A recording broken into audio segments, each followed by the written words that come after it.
Ayer estava o dia que maneira boa que o Selimar estava dando instruções van betaling, está tem 7 milhões de débito com vários comerciantes, companhia não comercial, e ayer é o último pago a hora assim. Então, 7 milhões não tour comerciante a hora pagado, a hora que não Selimar não tem débito com nenhum gente mais. Pero fora disso aí, ayer também nós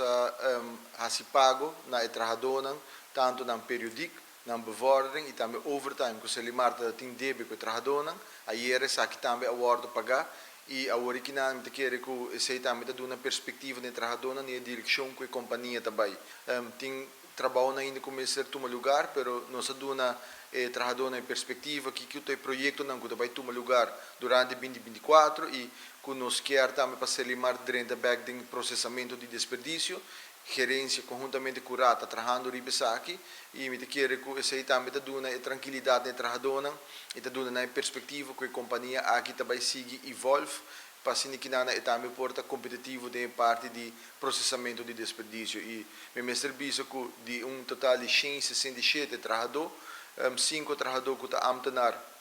no processo mexicano através de landsbesluit e também com o manejo de governo datado de 2025 e ancrado em 2008 está permitir que como ministro, como governo, nos por buyback ora trata de bevordering com 3 anos e esse também é o que me explica a trabalhadora e me serviço que me sinto que não está hobby positivo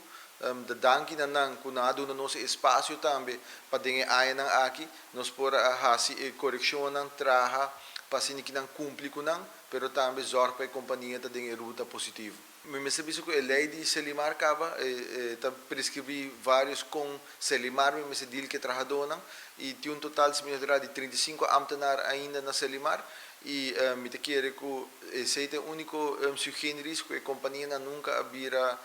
a passar over de vira arbeidscontratant, dus essa aqui é a coisa que nós discutimos com gerência e curat e me te quer essa aqui é a coisa que me se vai tomar lugar ainda discussão com o trabalhador para que é a decisão que nós se toma na 2022 nós instituímos uma comissão que dá aviso na meu ministério, está dando uma comissão interministerial com participação de vários departamentos de outro ministério não, cabim com aviso na AMI como ministro de natureza que está encarregado de Selimar e agora que nana essa aqui está algo que Selimar tanto errado e gerência me se atender com ele para que também vira posição de trabalhador aqui.